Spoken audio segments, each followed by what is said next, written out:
Nós estávamos encerrando, melhor, tínhamos encerrado o segundo discurso de Jesus em Mateus, que é o discurso missionário, e agora entramos com o capítulo 11, versículos 2 e seguintes, numa parte narrativa, porém, uma parte narrativa turbulenta.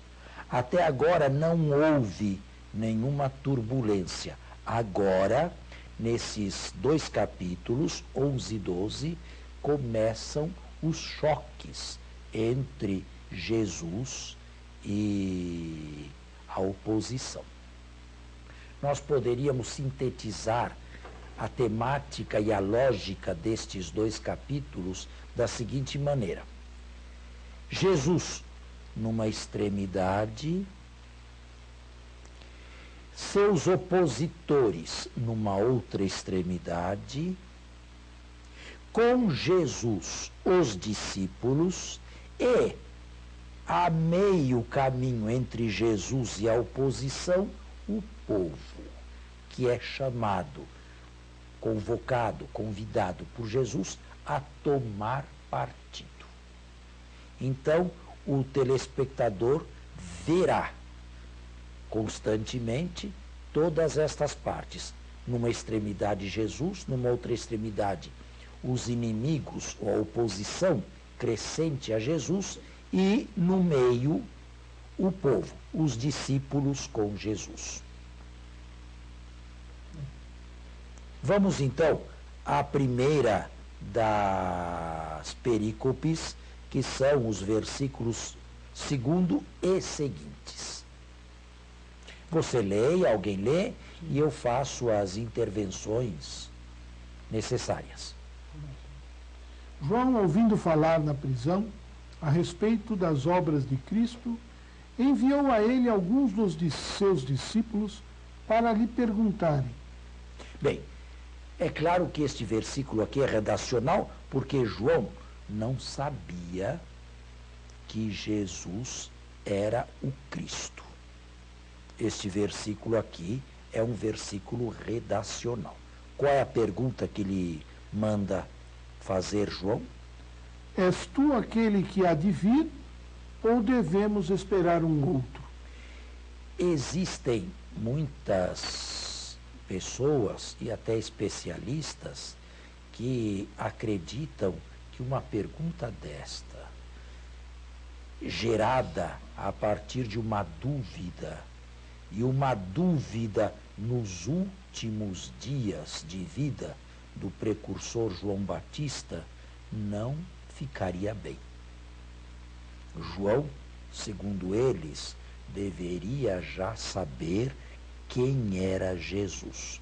No entanto, com a maioria dos exegetas, eu aceito a dúvida de João, ainda que fosse no final de sua vida, já na prisão e não muito tempo antes de ser decapitado.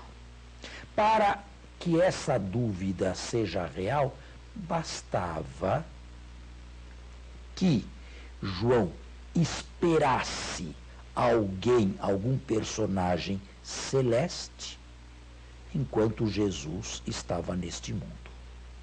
Bastava isso. Continue. Jesus respondeu-lhes: Ide contar a João o que estáis ouvindo e vendo. Os cegos recuperam a vista, os coxos andam, os leprosos são purificados e os surdos ouvem. Os mortos ressuscitam e os pobres são evangelizados. Jesus devolve a pergunta a João, ou dá a resposta a João, de maneira indireta, de maneira elíptica. Ele menciona nesse versículo que você acaba de ler todos os milagres que Mateus já nos mostrou nos capítulos 8 e 9. Todos os milagres lá narrados aparecem aqui na boca de Jesus. Porém, uma resposta clara, sim sou eu ou não sou eu, isto Jesus não dá. E bem-aventurado aquele que não ficar escandalizado por causa de mim. Isto é, bem-aventurado aquele que me aceitar como eu sou, sobretudo. Um enviado de Deus que se rodeia de pobres, que evangeliza pobres e que de longe não era o esperado Messias nacionalista, guerreiro, vitorioso e vencedor de tudo. Esta é a resposta que Jesus lhe dá. Ou seja, Jesus convida o precursor a examinar atentamente as obras que ele realizou.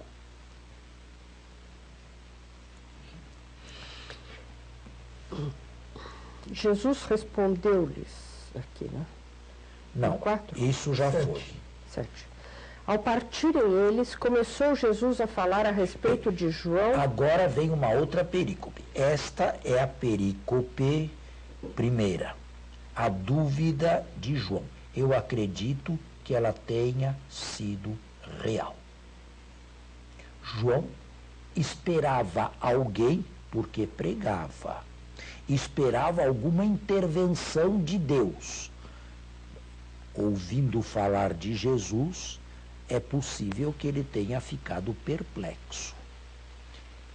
É Jesus aquele que se esperava, ou é preciso esperar um outro?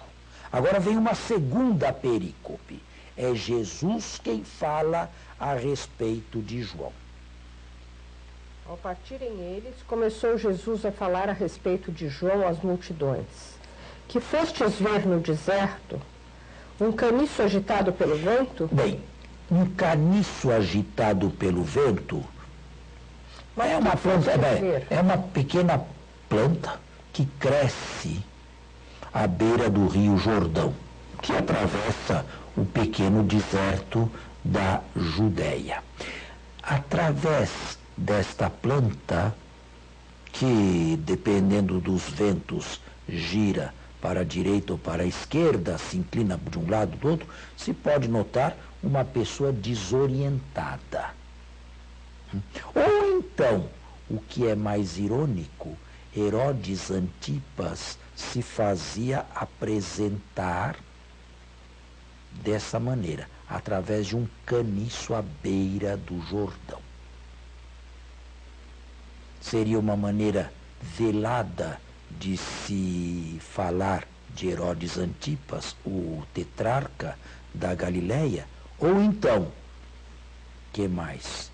Ou então, vai, leia. Mas que fostes ver um homem vestido de roupas finas? E mais uma vez, um homem vestido de roupas finas. Seria uma maneira indireta de se referir ao tetrarca. Mas os que vestem roupas finas vivem nos palácios dos É reis. exatamente ele. É claro que o povo podia ouvir isto aqui com um certo sorriso nos lábios. De maneira velada, de maneira indireta, se faz uma antítese cabal entre o precursor e Herodes Antipas. Mas então, o que fostes ver? Um profeta? Eu vos afirmo que sim, e mais do que um profeta. Bem, aqui nós temos uma visão de João por parte de Jesus. Jesus, em primeiro lugar, foi batizado por João. A seguir, Jesus lhe aprovou a missão. Foi por causa disto que o precursor foi recuperado para o cristianismo. É dele que está escrito. Bom, é claro que aqui é Mateus que entra, não é? Com um texto que buscou de Isaías e que aplica a João Batista. Eis que envio o meu mensageiro à tua frente, ele preparará o teu caminho diante de ti. Isto depois que tudo aconteceu com os dois. mas é redação mateana este último versículo, é dele que está escrito, e a citação de Isaías. Vamos fazer o nosso intervalo e voltamos.